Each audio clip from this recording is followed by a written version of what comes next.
사도행전 22장 30절 말씀부터 23장 11절 말씀까지 제가 읽겠습니다. 이튿날 천부장은 유대인들이 무슨 일로 그를 고발하는지 진상을 알고자 하여 그 결박을 풀고 명하여 제사장들과 온 공회를 모으고 바울을 데리고 내려가서 그들 앞에 세우니라. 바울이 공회를 주목하여 이르되 여러분 형제들아, 오늘까지 나는 범사의 양심을 따라 하나님을 섬겼노라 하거늘 대제사장 아나니아가 바울 곁에 서 있는 사람들에게 그 입을 치라 명하니 바울이 이르되 회칠한다미여 하나님이 너를 치리로다. 네가 나를 율법대로 심판한다고 앉아서 율법을 어기고 나를 치라 하느냐 하니 곁에 선 사람들이 말하되 하나님의 대제사장을 네가 욕하느냐? 바울이 이르되 형제들아, 나는 그가 대제사장인 줄 알지 못하였노라. 기록하였으되 너희 백성의 관리를 비방하지 말라 하였느니라 하더라. 바울이 그중 일부는 사두개인이요 다른 일부는 바리새인인 줄 알고 공회에서 외쳐 이르되 여러분 형제들아, 나는 바리새인이요 또 바리새인의 아들이라. 죽은 자의 소망 곧 부활로 말미암아 내가 신문을 받노라. 그 말을 한즉 바리새인과 사두개인 사이에 다툼이 생겨 무리가 나누어지니 이는 사두개인은 부활도 없고 천사도 없고 영도 없다 하고 바리새인은 다 있다 함이라. 크게 떠들새 바리새인 편에서 몇 서기관이 일어나 다투어 이르되 우리가 이 사람을 보니 악한 것이 없도다. 혹 영이나 혹 천사가 그에게 말하였으면 어찌하겠느냐 하여 큰 분쟁이 생기니 천부장은 바울이 그들에게 찢겨질까 하여 군인을 명하여 내려가 무리 가운데에서 빼앗아 가지고 영내로 들어가라 하니라. 그날 밤에 주께서 바울 곁에 서서 이르시되 담대하라. 내가 예루살렘에서 나의 일을 증언한 것 같이 로마에서도 증언하여야 하리라 하시니라. 아멘. 천부장은 바울이 체포당했을 때부터 도대체 유대인들이 무슨 일로 바울을 죽이려고 하는지 또 고소하는지를 알고 싶어 했습니다. 그래서 이 천부장이 바울이 유대인들이 왜 이 사람을 죽이려고 이렇게 고소하고 난리지 하면서 알아보려고 한 시도가 몇 번 있었는데 첫 번째는 21장 33절 34절에 보시면 유대인들에게 먼저 질문했어요. 바울이 폭행당하고 체포당한 직후에. 그래서 유대인들에게 질문을 던졌는데 말이 서로 다른 거예요, 유대인들이. 그래가지고 천부장이 이 바울을 왜 고소하는지, 왜 이렇게 죽이려고 폭행하는지를 알아챌 수가 없었어요. 유대인들의 말이 서로 달라서. 그리고 두 번째는 바울을 고문해서 이제 채찍을 때리면서 알아내려고 했어요. 22장 24절 이하에 보면 가죽으로 묶고 바울을 채찍질하면서 왜 바울이 체포되었는지 알아내려고 했는데 그때 바울이 로마 시민이라는 것을 밝혔어요. 야, 내가 로마 시민권자인데 천부장이 난 돈 많이 주고 로마 시민권 샀는데 너 어떻게 로마 시민권 샀느냐고. 나 태어나면서부터 로마 시민이라고. 그래서 고문을 통해서 바울이 왜 체포당했는지를 알아내려는 두 번째 시도도 실패했어요. 그래서 이제 마지막 세 번째 시도가 이 30절이죠. 체포된 다음 날, 이튿날이에요. 체포됐던 다음 날 천부장이 유대인들이 무슨 일로 그를 고발하는지 진상을 알려고 사내들인 공회를 열어요. 그러니까 처음은 폭행 직후에, 체포 직후에 유대인들에게 질문했는데 말이 달라서 몰랐고, 두 번째는 고문 통해서 알아내려고 했는데 바울이 로마 시민권자라고 말해서 못했고, 그리고 이제 세 번째 사내들인 공회 재판을 열어서 양측의 의견을 들어보는 것이죠. 예, 그래서 세 번째 시도예요. 온 공회를 모으고 바울을 데리고 내려가서 그들 앞에 세우니라. 네, 쇠사슬로 결박하고 있던 것을 풀어주면서 이제 사내들인 공회. 사내들인 공회는 율법과 종교에 관련된 법을 제정하면서 집행하는 당시 유대의 최고 의결기구예요. 입법과 사법부를 감당하는 유대의 최고 의결 기구 사내들인 공회죠. 현직 대제사장이 아나니아인데요. 지금 아나니아는 주 47년에서 58년까지 11년 동안 대제사장직에 있었던 사람인데요. 현직 대제사장이 사내들인 공회의 의장이에요. 71명으로 구성되어 있어요. 밤에 찾아왔던 니고데모도 사내들인 공회원이었었죠. 어쨌든 사내들인 공회를 열어서 재판이 시작된 거예요. 그 다음날, 체포된 다음날이죠. 바울이 이제 자기 얘기를 해요. 여러분 형제들아, 바울은 이스라엘 백성들을 향한 사랑이 얼마나 극진했는지, 내가 저주를 받아서 그리스도에게서 끊어질지라도 그들의 구원을 원한다. 동족 이스라엘의 구원을 위해서 로마서 9장, 10장, 11장에 걸쳐서 얼마나 극진히 이스라엘 백성들의 구원을 간절히 바라고 그들을 사랑했는지, 하나님에 대한 열심이 있지만 올바른 지식이 없어서 멸망의 길을 가고 있는 동족 이스라엘에 대한 안타까움, 그 백성들에 대한 간절한 마음이 있었죠. 짝사랑이죠. 유대인들은 바울을 죽이려고 하는데 그런 유대인들을 향해서 바울은 형제들아 하고 부르는 거죠. 네. 여러분 형제들아, 오늘날까지 나는 범사의 양심을 따라 하나님을 섬겼노라. 예. 바울이 크리스찬이 되기 전에도, 그때는 올바른 지식은 없었지만 양심을 따라서 하나님을 섬겼고, 그리고 크리스찬이 된 이후 지금까지 범사에 양심을 따라서 하나님을 섬겼다. 이렇게 고백하고 있습니다. 믿음에 있어서 반드시 필요한 것, 믿음과 선한 양심을 가지라. 이렇게 권면하죠. 선한 양심, 착한 양심이 정말 우리 믿는 자들에게 필요하죠. 하나님을 섬기는 자들에게. 범사예요. 범사. 모든 일에 양심을 따라서 하나님을 섬기는 것, 깨끗한 양심으로 하나님을 섬기는 것 말이에요. 왜요? 양심이 마비되면 믿음이 무너져요. 왜냐하면 양심이 우리 스스로를 감시하는 역할을 해줘야 되거든요. 마음에서. 그런데 양심이 무뎌지니까 믿는 자들의 행실이 안 믿는 사람들에게 손가락질 받을 수밖에 없도록 그렇게 악하게 행하죠. 예수님 믿는다고 해서 뭐가 달라져요? 예수님 믿는 우리나 안 믿는 사람들이 뭐가 달라요? 성령님께서 말씀을 통해서 우리의 선한 양심을 일깨우지 않으신다면 우리의 삶이 뭐가 다르겠어요? 그래서예요. 믿음뿐 아니라 선한 양심을 가져야 돼요. 믿음과 선한 양심. 디모데에게 그래서 디모데후서 1장 3절에서 바울은 칭찬하죠. 청결한 양심으로 초상적부터 하나님을 섬겼다고. 디모데에게 그렇게. 디모데는 청결한 양심을 가진 사람이었어요. 바울도 마찬가지요. 내가 하나님 앞에 오늘 이 순간까지 범사에 양심을 따라 하나님을 섬겼노라. 깨끗한 양심으로 하나님을 섬겼다고. 우리 그리스도인들이 청결한 양심을 가져야 돼요. 그러면 한국 교회는 다시 회복될 것 같아요.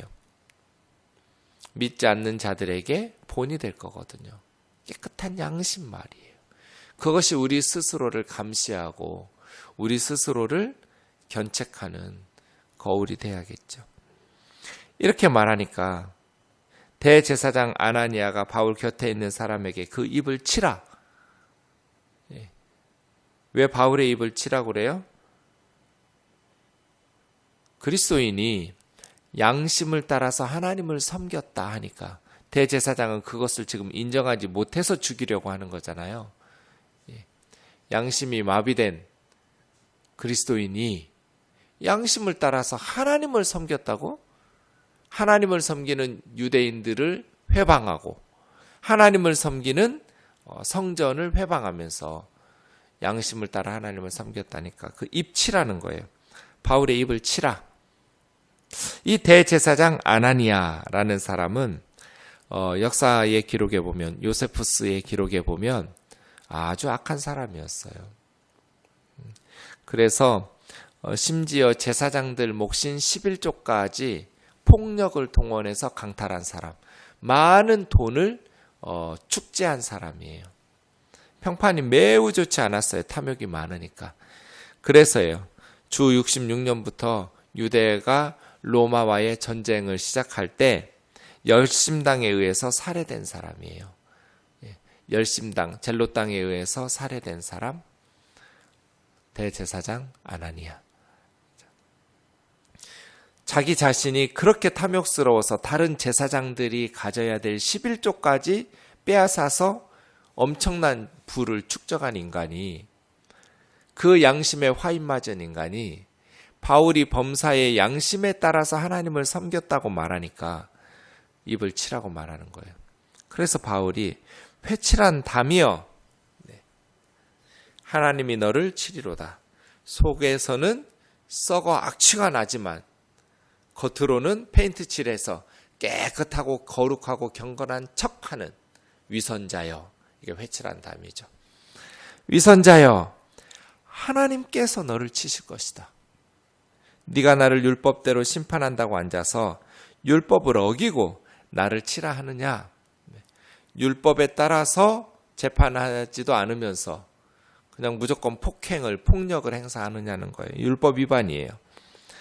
곁에 선 사람들이 야, 네가 하나님의 대제사장에게 욕하냐? 이렇게 바울을 책망하니까 바울이 형제들아, 나는 그가 대제사장인 줄 알지 못하였노라. 어떻게 몰랐을까요? 대제사장은 대제사장이라는 표시가 금방 드러나는 옷을 입고 있었을 텐데. 그죠? 공식 석상이니까 대제사장이 대제사장이라는 것을 분명히 드러날 옷을 입고 있었을 텐데, 이때는 대제사장의 예복을 입지 않고 평상복을 입었을까요? 그랬을 가능성은 그리 크지 않죠? 사내들은 공회가 열렸으니까요. 그래서 아마도 바울의 시력이 안 좋았었잖아요.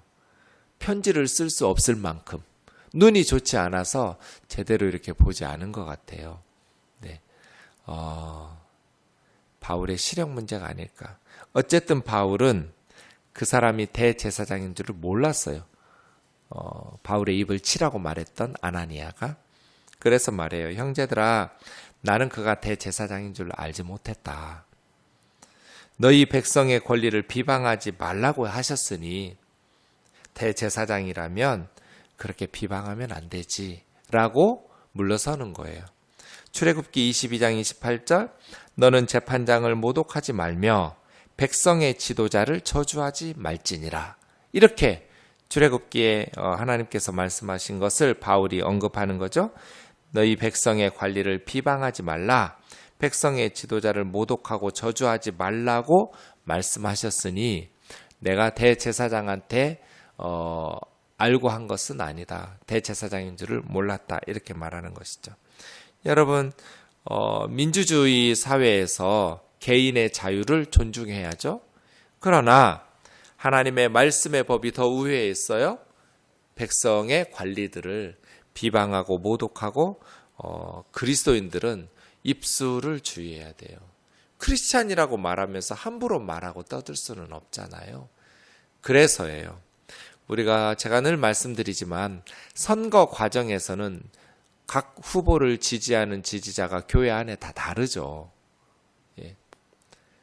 그래서 내가 원하는 지도자가 나라를 이끌어 갔으면 좋겠죠. 내가 옳다고 믿는 지도자가. 그래서 서로 의견이 다를 수 있어요. 그러나 선거 끝나고 투표 끝나면, 그리고 다수결에 의해서 지도자들이 세워지면 이 말씀들을 우리가 따라야 돼요. 하나님께서 세우셨다 생각하고 위에 있는 권세에 복종하면서 재판장은 당시에 정치인들이에요. 지도자들이, 모세 같은 지도자들이 재판장 역할을 하니까요. 지금처럼 삼권 분립이 다 이루어져 있지 않은 시대니까 그 시대의 정치 지도자들, 국가를 이끄는 리더들이죠. 백성의 지도자들을 저주하지 말라 하는데 너무나 함부로 말해요.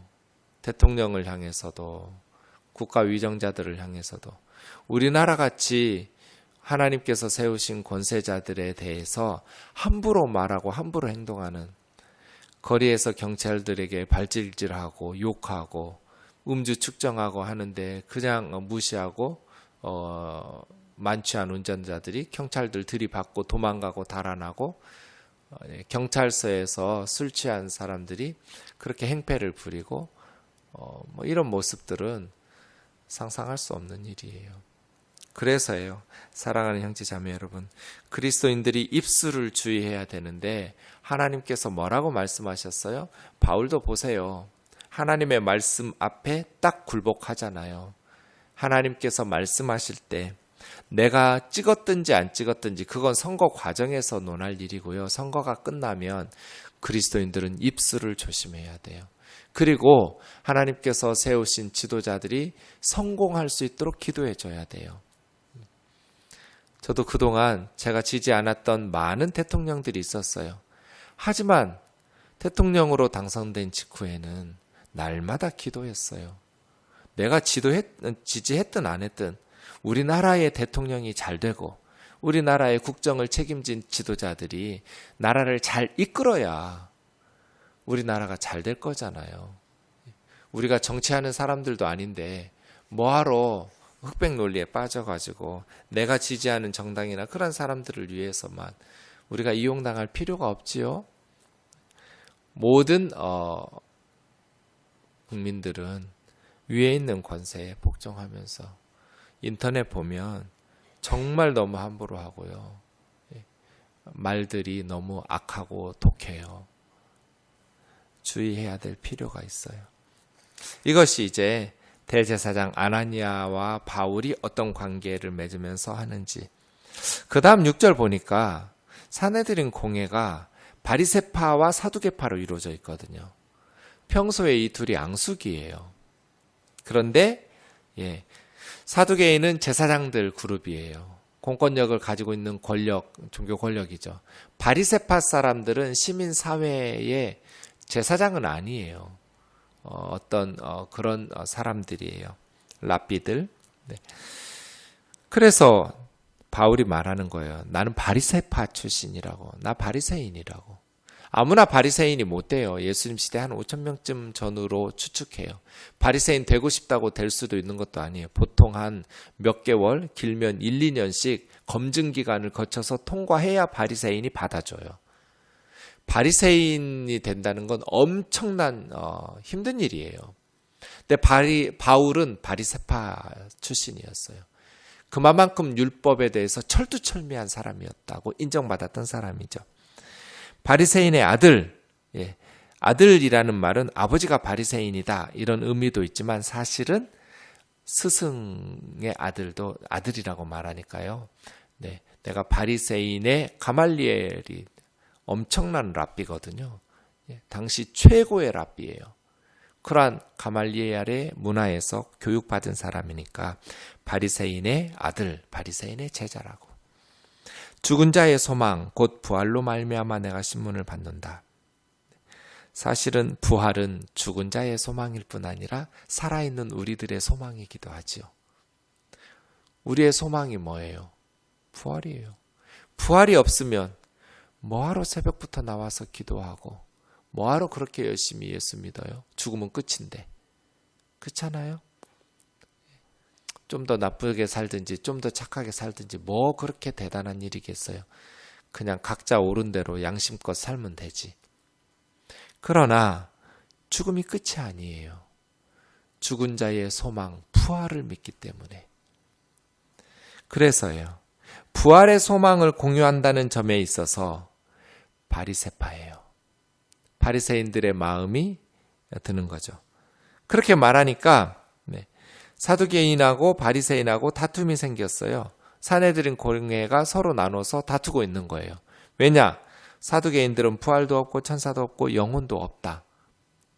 그렇게 믿었거든요. 그런데 바리새파는 다 있다. 부활이 있다. 심판도 있고 천사도 있고 영혼도 있다. 누가복음 20장 27절 이하에 예수님한테 그래서 사두개파 사람들이 부활이 있다면 계대 결혼, 7 형제가 있을 때 그 여자는 누구의 아내가 되느냐? 부활이 없어야 되지 않냐? 라고 말하는 거 기억하시죠? 네.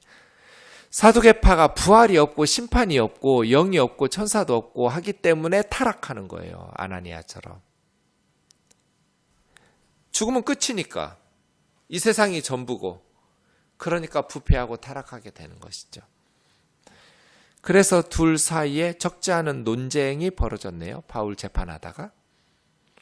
크게 떠들다가 바울의 편에서, 바리새인 편에서 몇 명의 서기관이 우리가 이 사람 보니 악한 것이 없다.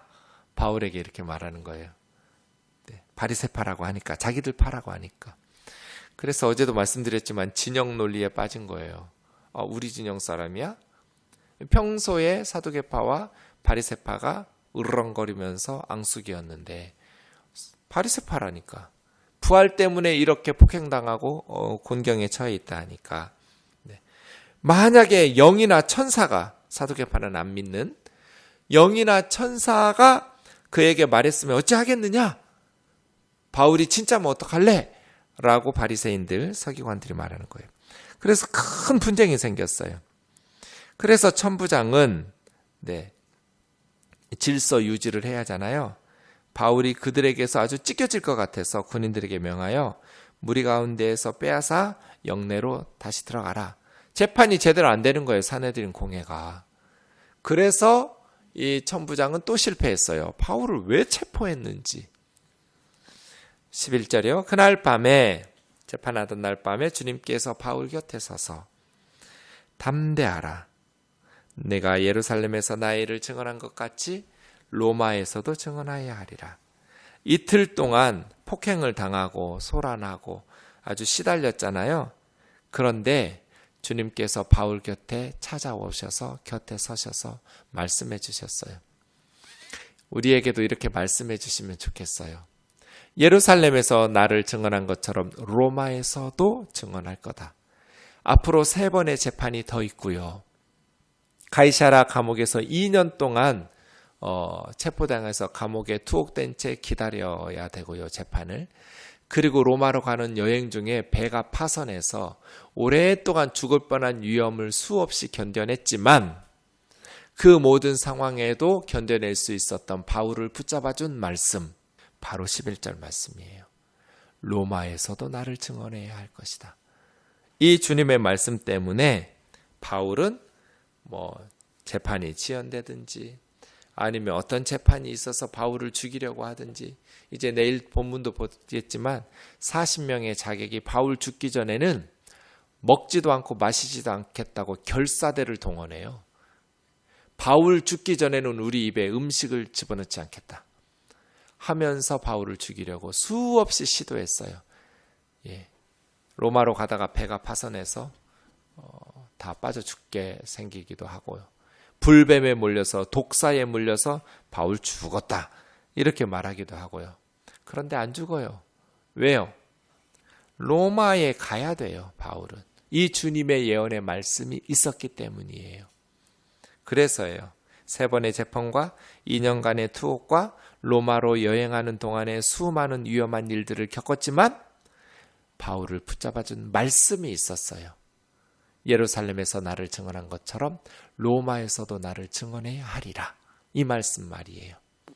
이러한 말씀들을 가지고 바울이 견뎌낼 수 있었던 것이죠. 담대하게 예수 그리스도를 재판 때마다 증언할 수 있었어요. 이러한 은혜가 우리에게도 있었으면 좋겠어요. 우리를 붙잡아주는 말씀 말이에요. 하나님의 약속의 말씀. 기도하겠습니다. 사랑하는 하나님 아버지, 감사합니다. 가슴 찢어지게 아픈 그러한 날입니다. 3.1절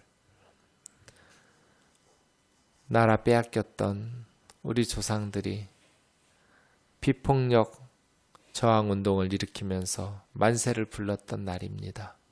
오 자비로우신 주님, 국가의 안전과 질서 유지를 위해서 그리스도인들은 권세의 도움을 받습니다. 지금도 우리 선교사님들의 안전을 위해서 선교지의 국가들이 질서가 유지되고 안정되기를 우리는 원합니다. 그리고 우리 그리스도인들은 위에 있는 권세자들에 대해서 함부로 비방하거나 욕하지 않도록 하나님의 말씀을 지키라 말씀하셨습니다. 오 자비로우신 하나님 아버지, 하나님께서 저희에게 주신 말씀의 원리대로 순종하며 살아갈 수 있도록 주여 인도하옵소서. 자비로우신 하나님 아버지, 청결한 양심으로 하나님 섬기게 도와주시옵소서. 우리의 신앙 양심이 무뎌지거나 우리의 신앙 양심이 파괴되어 우리의 믿음이 파산나지 않도록 자비하신 주님 깨끗한 양심으로 범사의 하나님을 섬길 수 있도록 도와주시옵소서. 예수님의 거룩하신 이름으로 기도하옵나이다. 아멘.